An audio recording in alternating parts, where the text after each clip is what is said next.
Assalamualaikum warahmatullahi wabarakatuh. Apa kabar anak sekalian? Alhamdulillah semuanya baik ya. Sebelum kita memulai pelajaran, mari baca surah Al-Fatihah sekali. Mudah-mudahan kita belajar hari ini diberi kemudahan oleh Allah Subhanahu wa Ta'ala. Liridhaillah wa bi syafaati Rasulillah Muhammadin sallallahu alaihi wasallam wa alihi wa sahbihi ajma'in wa ala kulli niyatin salihah syai'un lillahi lahumul fatihah. A'udzu billahi minasy syaithanir rajim. Bismillahirrahmanirrahim. Alhamdulillahi rabbil alamin. Ar-Rahmanir Rahim. Maliki yaumiddin. Iyyaka na'budu wa iyyaka nasta'in. Ihdinas siratal mustaqim. Siratal ladzina an'amta 'alaihim ghairil maghdubi 'alaihim waladdallin. Rabbighfirli wa liwalidayya wa lil mu'minina amin. Alhamdulillah, mudah-mudahan dengan barokah surah Al-Fatihah kita diberikan kemudahan oleh Allah Subhanahu wa Ta'ala. Anak-anak sekalian, pada pagi hari ini kita akan mempelajari tentang thaharah khusus untuk bab melaksanakan wudhu. Sebelum kita mempelajari tentang bab wudhu, mari kita perhatikan ayat Al-Quran atau firman Allah Subhanahu wa Ta'ala dalam surah Al-Maidah ayat 6. Allah berfirman, A'udzu billahi minasy syaithanir rajim. Bismillahirrahmanirrahim. Ya ayyuhalladzina amanu idza qumtum ilas sholati فاغسلوا وجوهكم وأيديكم إلى المرافق وامسحوا برؤوسكم وأرجلكم إلى الكعبين. Shadaqallahul azim. Yang artinya, wahai orang-orang yang beriman, jika kalian semuanya melaksanakan sholat, faghsilu wujuhakum, maka hendaklah basuhlah wajahmu, wa aydiyakum ilal marafiqi, dan basuhlah kedua tanganmu sampai siku-siku, wamsahu biru'usikum, dan usaplah kepalamu, wa arjulakum ilal ka'bain, dan basuhlah kedua kakimu sampai mata kaki. Firman Allah Subhanahu wa Ta'ala dalam surah Al-Maidah ayat 6 ini menjelaskan tentang perintah melaksanakan wudhu. Wudhu adalah termasuk bagian dari thaharah, yang artinya bersuci.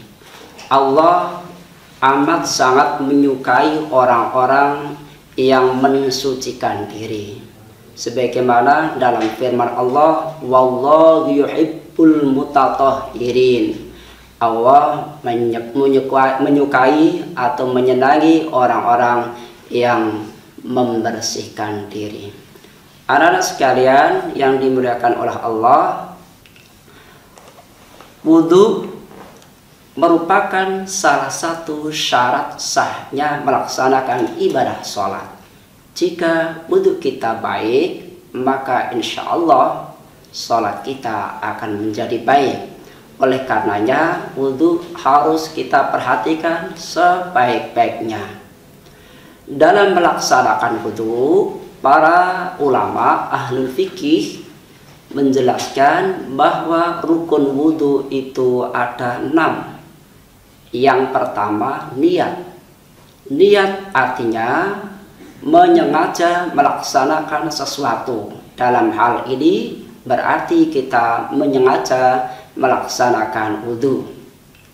Adapun bunyi niat adalah nawaitul wudhu li raf'il hadatsil asghari fardhan lillahi ta'ala. Membaca niat atau melafalkan niat adalah sunnah. Adapun yang wajib adalah di dalam hati. Yang kedua adalah membasuh muka 3 kali. Di dalam membasuh muka hendaklah meratakan wajah yang kita basuh, pastikan semuanya terkena air. Yang ketiga adalah membasuh kedua tangan sampai siku-siku. Yang keempat, mengusap kepala atau sebagian kepala. Yang kelima, membasuh kedua kaki sampai mata kaki. Dan yang terakhir atau yang keenam yaitu tertib, yang artinya urut-urut. Tidak boleh kita melaksanakan wudhu secara acak, harus urut. Mulai dari niat, membasuh muka, membasuh kedua tangan, mengusap sebagian kepala, membasuh kedua kaki sampai mata kaki. Itulah yang dimaksud tertib. Anak-anak semuanya, bagaimana penjelasan dari Bapak Guru? Bisa dipahami semuanya? Alhamdulillah kalau kalian semuanya bisa memahami. Kemudian mari kita simak hadis Rasulullah Sallallahu Alaihi Wasallam yang menjelaskan tentang taharah, yang tentu anak-anak sekalian insya Allah semuanya sudah hafal, yaitu at-tuhuru syatrul iman. Taharah itu sebagian dari iman. Ada kata hikmah yang sering kita dengar di dalam lingkungan kita sehari-hari, yaitu an-nadzafatu minal iman. Kebersihan itu sebagian dari iman. Anak-anak sekalian, setelah kita melaksanakan ibadah wudhu secara tertib mulai dari awal sampai akhir, maka jangan lupa kita berdoa kepada Allah Subhanahu wa Ta'ala agar wudhu kita mendapatkan keberkahan dari Allah Subhanahu wa Ta'ala. Adapun bunyi doa setelah wudhu adalah asyhadu an la ilaha illallah. Aku bersaksi bahwa tidak ada Tuhan selain Allah. Wa asyhadu wahdahu la syarikalah. Dan hendaklah kita mengesahkan hanya kepada Allah Subhanahu wa Ta'ala dan tidak menyekutukannya. Allahumma ja'alni minat tawwabin. Ya Allah, jadikanlah kami orang yang suka melaksanakan taubat kepadamu. Waj'alni minal mutatahhirin. Ya Allah, jadikanlah kami orang-orang yang suka mensucikan diri. Waj'alni min ibadikas shalihin. Ya Allah, jadikanlah kami hamba-hambamu yang soleh dan solehah. Inilah doa setelah kita melaksanakan ibadah wudhu. Anak-anak sekalian, hafal semuanya? Insya Allah ya. Oke, kalau kita sudah melaksanakan ibadah wudhu dengan baik, maka insya Allah Allah Subhanahu wa Ta'ala tidak hanya membersihkan fisik kita, tetapi juga batin kita, dosa-dosa kita diampuni oleh Allah Subhanahu wa Ta'ala. Dengan demikian bisa diambil hikmah melaksanakan ibadah wudhu, di antaranya satu, membersihkan diri secara fisik atau badan kita. Yang kedua, membersihkan dosa dan kesalahan-kesalahan yang pernah kita lakukan. Ketika anak-anak mencuci tangan, maka dosa-dosa yang ada pada tangan itu berguguran dengan mengalirnya air. Begitu juga ketika anak-anak melaksanakan kumur-kumur, maka dosa-dosa yang ada di dalam mulut itu akan berguguran bersamaan dengan mengalirnya air. Bukankah mulut kita itu terlalu banyak melaksanakan dosa, baik kepada sesama ataupun mungkin kepada Allah Subhanahu wa Ta'ala. Oleh karenanya, lisan kita harus kita jaga dari sesuatu yang bisa menimbulkan salah dan dosa. Salah satu caranya adalah berkumur-kumur ketika kita melaksanakan ibadah wudhu. Begitu juga ketika anak-anak beristinsyak atau menghirup air ke hidung, maka dosa-dosa yang ada di hidung itu pun juga berguguran bersamaan dengan mengalirnya air. Dilanjutkan kemudian membasuh muka 3 kali, maka muka kita, mungkin kita suka memandang sesuatu yang tidak benar, maka dengan membasuh muka 3 kali ketika melaksanakan ibadah wudhu, maka dosa-dosa yang ada di muka kita berguguran bersamaan dengan mengalirnya air. Dilanjutkan membasuh kedua tangan sampai siku-siku. Ketika anak-anak melaksanakan membasuh kedua tangan sampai siku-siku, maka dosa-dosa yang ada di tangan pun berguguran bersamaan dengan mengalirnya air. Dilanjutkan mengusap sebagian kepala. Mengusap sebagian kepala itu pun juga menjadikan dosa-dosa yang ada di kepala kita berguguran bersamaan dengan mengalirnya air. Dari yang terakhir, yaitu membasuh kedua kaki sampai mata kaki.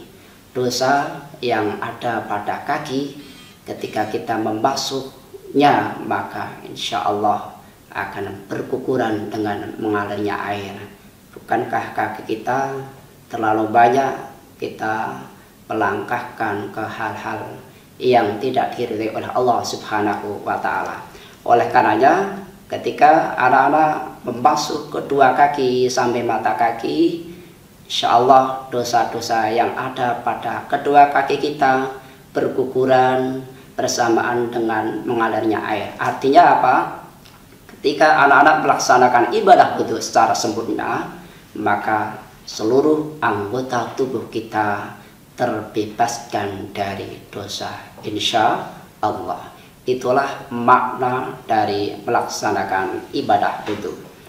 Yang terakhir, anak-anak sekalian, pesan Rasulullah Sallallahu Alaihi Wasallam di dalam sebuah hadis, salamatul insan fi hifdil lisan wa yadihi.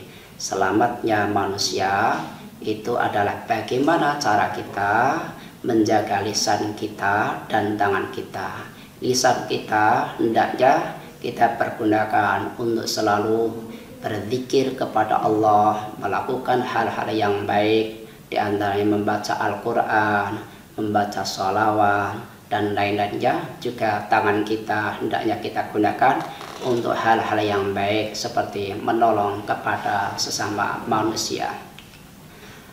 Akhir dari pembelajaran wudhu ini, mudah-mudahan anak-anak semuanya bisa mengambil hikmahnya, dan setelah kita tahu semuanya, lakukanlah ibadah wudhu ini dengan sebaik-baiknya. Jangan sampai kita mengabaikan cara melaksanakan ibadah wudhu ini, karena wudhu adalah merupakan syarat sahnya melaksanakan ibadah sholat. Sekali lagi, wudhu adalah merupakan syarat melaksanakan ibadah sholat. Jika wudhunya baik, maka insya Allah sholatnya baik. Jika wudhunya buruk atau tidak baik, maka sholatnya juga ikut buruk ataupun tidak baik. Demikian yang dapat Pak Guru sampaikan kepada anak-anak sekalian. Mudah-mudahan Allah Subhanahu wa Ta'ala senantiasa memberikan bimbingan kepada kita semuanya, sehingga kita bisa melaksanakan ibadah wudhu ini dengan sebaik-baiknya. Mari kita akhiri doa akhir majelis bersama-sama dan diakhiri dengan baca hamdalah. Subhanakallahumma wa bihamdika asyhadu an la ilaha illa anta astaghfiruka wa atubu ilaik. Alhamdulillahi rabbil alamin. Pak Guru akhiri dengan ucapan salam. Wassalamualaikum warahmatullahi wabarakatuh.